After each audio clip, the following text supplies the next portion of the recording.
हे मेरे भाई बहन, बेटे बेटी को पालना बड़ी बात नहीं है। अपने रिश्तेदारों को बहुत सब कुछ दे देना ये बड़ी बात नहीं है। दुनिया की सेवा बहुत की है, लेकिन सच्चा भक्त वो है जो दुनिया बनाने वाले की भी सेवा करता है, उसकी सेवा। सच्चाई क्या है? आज मेरे पास जो भी कुछ है वो किसका है? दुनिया का, दुनिया वालों का। अरे जिनका बस चले तो सब कुछ छीन ले तुमसे, कंगाल बना दे, कंगाल, तन ढकने के लिए कपड़ा ना छोड़ें ये। वो तो मेरा ठाकुर ही दयालु है जो तेरे पास आज तक सब कुछ बचा के रखा हुआ है, मेरे ठाकुर की वजह से। इसलिए मेरे भाई बहन, दुनिया की सेवा कर ली आपने, करते रहोगे, करते रहना, लेकिन मेरे गोविंद की सेवा करना प्रारंभ कर दो। क्योंकि जब दुनिया से जाओगे तो ये दुनिया वाले काम नहीं आएंगे, उस दिन ये दुनिया बनाने वाला ही काम आएगा। उस दिन दुनिया बनाने वाला। अरे तुम्हें तो कोई हाथ में तलवार लेके मारने वाला भी नहीं है, कुब्जा को तो मारने वाला भी था। उसे तो ये भी डर था कि अगर मैं कृष्ण की सेवा करूंगी तो कंस मुझे मार देगा। तुम्हें कोई मार देगा क्या? तुम्हें तो इस बात का भी डर नहीं। कुब्जा ने कहा, हे प्रभु मैं आपको चंदन लगाना चाहती हूं। कृष्ण बोले लगा दीजिए। चंदन लगा दिया। अब ये भगवान का स्वभाव है, जो भगवान को कुछ देता है ना, भगवान उसे सूखा विदा नहीं करते, उसे जरूर कुछ न कुछ देते हैं। भगवान का स्वभाव है। कोई अगर भगवान की सेवा करे तो भगवान थोड़ी ना उसे खाली कर। चाहे ये हम किसी के नौकरी करते हैं, उसके 4 काम करते हैं, तो वो भी बदले में सैलरी देता है, तनख्वाह देता है कि नहीं? तो ये हाड़मास का पुतला जब ये सैलरी देगा तो वो सैलरी नहीं देगा, परफेक्ट सैलरी वही देता है, सॉलिड सैलरी वही देता है। ये दुनिया वाले तो घटा बढ़ा लेते हैं महाराज, वो घटाता नहीं, बढ़ाता ही बढ़ाता। करके दे कसम से। राधे राधे। विवाह में आए हो, सम्मिलित होके जाओ। भगवान के विवाह में सम्मिलित होने वालों का तो कल्याण ही ना होगा, अमंगल खत्म करा लो अपना। भगवान के मंगल में शामिल होने का मतलब है अमंगल समाप्त हो जाते हैं जीवन में। भगवान का स्वभाव है, जो भगवान को देता है भगवान उसे कभी खाली हाथ नहीं छोड़ते। बलराम जी महाराज से पूछने लगे, हम इन्हें क्या दें? इन्होंने हमें चंदन लगाया है, हमें भी कुछ देना चाहिए, तो क्या दें? तो बलराम जी महाराज बोले, महाराज वो देना चाहिए जिसकी जरूरत हो। अब किसी को किसी चीज की जरूरत ही ना हो, वो दे दो तो क्या फायदा? तो क्या दें? बोले इनको जरूरत है, ये बेचारी कष्ट पा रही है, कई जगह से टेढ़ी है, इनको सीधा कर दो। भगवान जी ने जैसे ही हाथ स्पर्श किया उस स्त्री को, कुब्जा को, स्वीट 16 हो गई, परफेक्ट सेम टाइम। बूढ़ी टेढ़ी वो स्त्री जो कई जगह से टेढ़ी थी, बूढ़ी थी, अचानक से वो सुंदर जवान हो गई। इतनी सुंदर कि मथुरा में उसके बराबर कोई दूसरी सुंदर स्त्री नहीं रही। तुम कहा है ताली बजा रहे, तुम्हें सुंदर बनना है, बनना है। किस किस को सुंदर बनना है? हाथ उठाओ, हम जवाब देते हैं। सच्ची में इतने सुंदर बना देंगे कि जवाब नहीं मिलेगा। हाँ, बनना है। किस किस को बनना है? हाथ उठाइए। सुंदर आप भी बनेंगे? आप बनेंगे? नहीं बनना। जो बने हाथ उठाओ। और तुम्हें कसम लगे जो हाथ नहीं उठा रहे हैं वो मेरी इस बात को स्वीकार नहीं करेंगे और अप्लाई भी नहीं करेंगे। हाथ जो उठा रहे हैं उन्हीं लोगों के लिए है ये उपाय। जो हाथ नहीं उठाएंगे उन्हें कसम लगे अपने प्यार की, अगर उन्होंने अप्लाई किया तो। अब उठाइए हाथ, किस किस को सुंदर बनना है? संख्या बढ़ गई। मेरे पास इतनी सामग्री नहीं है कितने लोगों को सुंदर बनाए, इसलिए योजना कैंसिल। नहीं ना बताएंगे। इतने लोग सुंदर हो जाएंगे तो गया का क्या हाल होगा? लोग गया से जाना ही ना पसंद करेंगे। लोग कहें अब बाप रे क्या बूटी है, क्या बूटी है हमारा, कोई नहीं जाएगा यहाँ से, इसलिए प्रोग्राम कैंसिल। नहीं बताया बता दें, बता दें।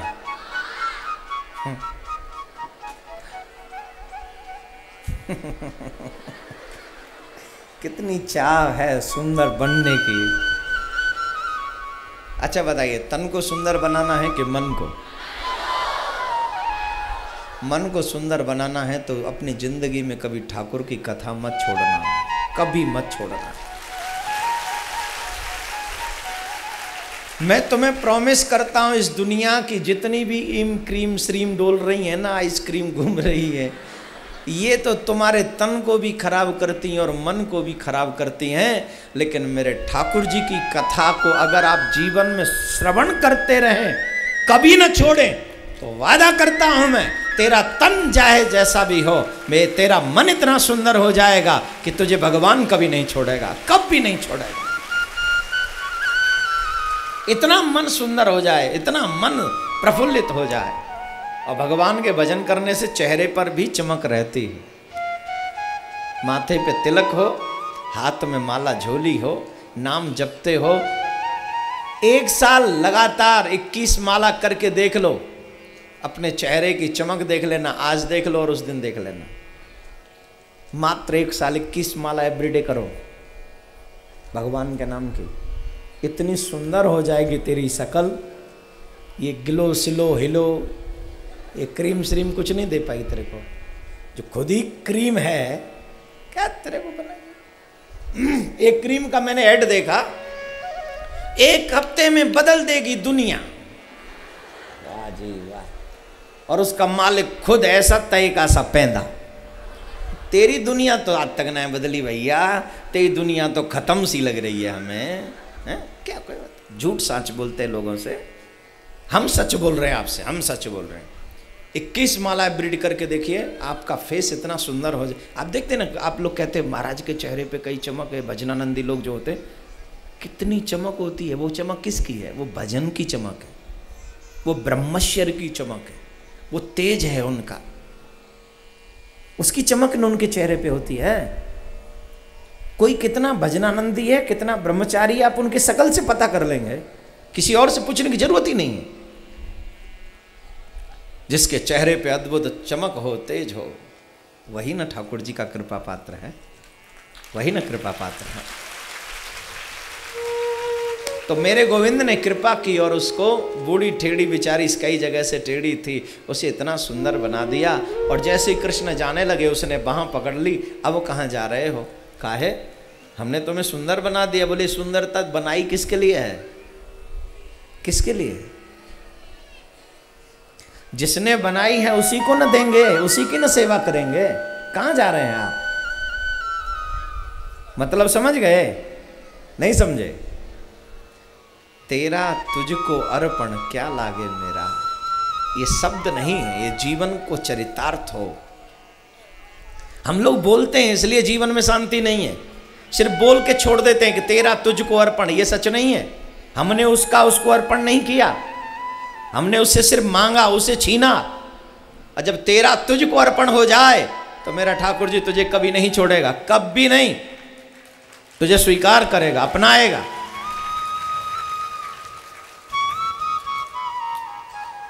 और हमारे कन्हैया की एक आदत बहुत अच्छी है, जिसने भी ठाकुर जी से कहा कि हम तुमसे प्रेम करते हैं, तो ठाकुर जी ने किसी को मना नहीं किया। चाहे वो ब्रज की अनंत कोट गोपियां हो, चाहे वो कुब्जा हो, और चाहे वो द्वारिका में जाकर 16,108 पटरानियां हो, उन्होंने सबकी मनोकामना पूरी की, सबकी। कुब्जा से कहा कि हम कंस को मार देंगे, उसके बाद हम तुम्हारे पास में आएंगे और तब तुम हमारी सेवा करना। श्री कृष्ण गए, कंस का वध किया, देवकी वसुदेव को कारागार से मुक्ति दिलाई, और कारागार से मुक्ति दिलाकर उग्रसेन को मथुरा का राजा बनाया। कंस की जो पत्नियां थी अस्थि और प्राप्ति, सुखदेव जी महाराज कहते हैं, वो अपने पिता के पास में जाकर रोई। उनके पिता का नाम है जरासंध, और जरासंध ने 17 बार मथुरा के ऊपर चढ़ाई की। कृष्ण ने 17 बार उन्हें परास्त किया।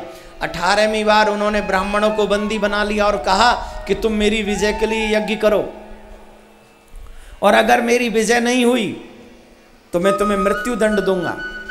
बेचारे मृत्यु के भय से ब्राह्मण जरासंध की विजय के लिए यज्ञ करने लगे। परमात्मा क्यों आते हैं? नमो ब्रह्मण्य देवाय गौ ब्राह्मण हिताय च। ब्राह्मण भक्त और धर्म की रक्षा के लिए, साधुओं के लिए, गौ की रक्षा के लिए ना भगवान आते हैं। तो देखा ब्राह्मण मार दिए जाएंगे तो अधर्म होगा। ब्रह्म हत्या का पाप तो इंद्र को भी लग गया था। इंद्र की कंडीशन खराब कर दी थी उस ब्रह्म हत्या के पाप ने। याद रखिए, तुम्हारे द्वारा ब्राह्मण कभी अपमानित नहीं होना चाहिए। अगर तुम्हारे द्वारा ब्राह्मण अपमानित हो गया तो फिर तुम्हें कोई नहीं बचा सकता, ब्रह्मा भी नहीं। ब्राह्मण है तो भी ब्राह्मण का नहीं, संत हैं तो भी ब्राह्मण का नहीं, भक्त हैं तो भी ब्राह्मण का नहीं, ब्राह्मण है तो भी भक्त का नहीं, ब्राह्मण है तो भी संत का नहीं। क्यों? ये भगवान के ही अंग हैं। कौन? ब्राह्मण, साधु, भक्त, पुराण, मंदिर, तीर्थ, ये सब भगवान के ही अंग हैं। एक तरफ भगवान की पूजा करते हो, दूसरी तरफ भगवान के अंगों का खंडन करते हो, भगवान खुश होगा? मैं तुम्हारी उंगली काटता रहूं और दूसरी तरफ तुम्हारी बैंक में पैसा जमा कराता रहूं, एक उंगली का 10,000, 2 उंगली का 20,000, 4 उंगली का 40, पूरे हाथ का 1 लाख लेगा? प्रसन्न होगा?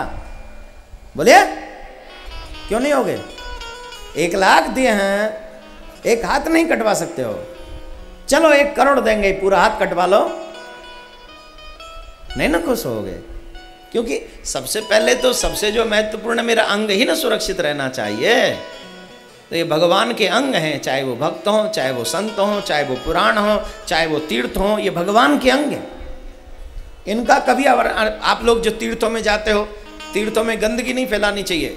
अभी मैं यहाँ देखा, मेरे को अच्छा नहीं है तीर्थों की स्वच्छता। हमारे ब्रज में भी नहीं है। मैं कहूँ कि ब्रज अच्छा है, नहीं है, क्योंकि वहाँ जाने वाले लोग रोड पे ही ना अपना सारा सामान फेंक देते हैं। अगर तीर्थ की तुम सेवा नहीं कर सकते तो तीर्थ का अपमान मत करो। अगर तुम तीर्थ की सेवा नहीं, सफाई नहीं कर सकते तो गंदा भी मत करो, ये तुम्हारी जिम्मेदारी है। बोलो राधे राधे।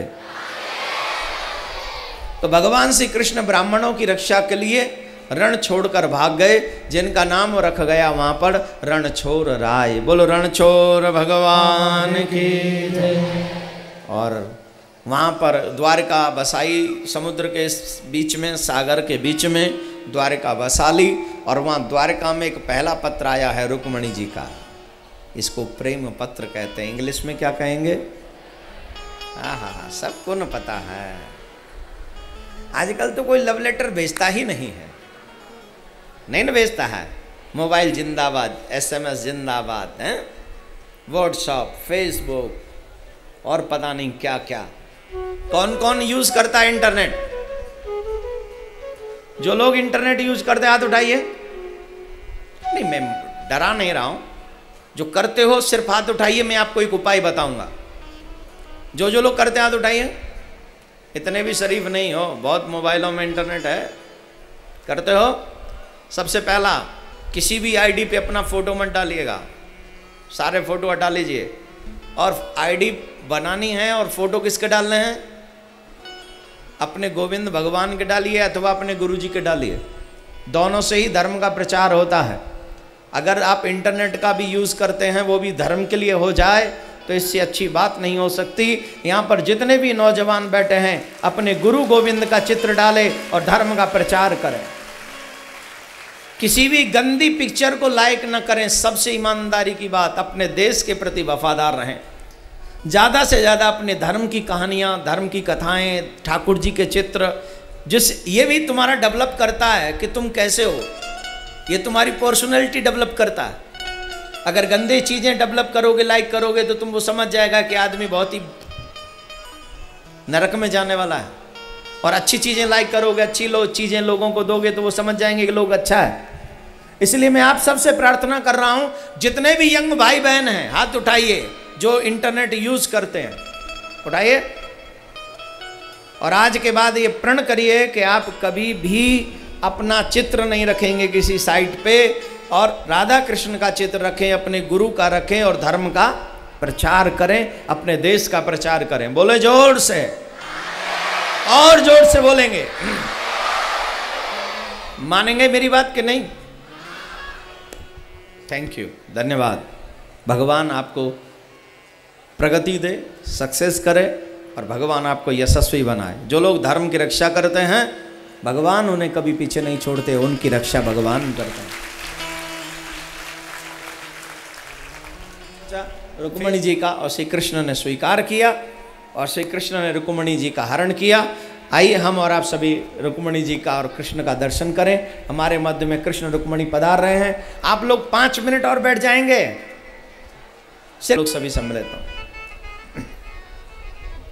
लाल की नंद के लाला की जय। जोरदार ताली बजाकर मेरे कन्हैया का स्वागत करें, जोरदार ताली। बैठ जाइए आप लोग, आप भी खड़ा नहीं रहिए, कोई भी खड़ा नहीं होगा जब तक हम न कहें। बैठिए। ए सरकार, दूल्हा सरकार, ए कन्हैया जी, शादी करना है? रुक्मिणी जी सिखा रही हैं, हामी भरो, हामी भरो, हामी भरो। सरकार शादी करनी है? करनी है। देख लीजिए, शादी के बाद तो सारी ना परिस्थिति सामने आ जाती है। करनी है? इन्हीं से करनी है। अच्छा काम किए हैं, किसी की कन्या को हरण कर लाए हैं। रुक्मिणी जी करनी? शादी ऐसा वैसा है जिसकी नई न हुई हो वो शुरू में मना नहीं करता है, बड़ा खुश होके कहता है हमारी भी करवा दीजिए ना महाराज।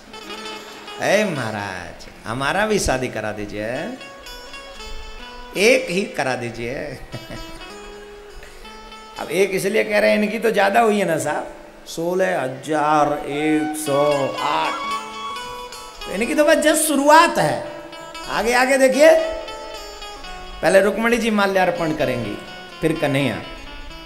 ओम स्वस्ति न इंद्रो वज्रवाः स्वस्ति न मोघा विश्ववेदाः स्वस्ति नस्तारक्षो अरिष्टनेमि स्वस्ति नो बृहस्पतिर्दधातु।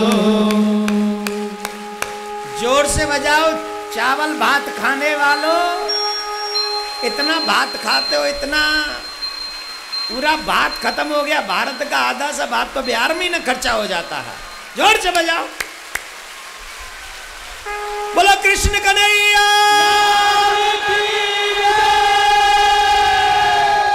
बैठिए, सब बैठ जाइए। खड़े क्यों हो गए?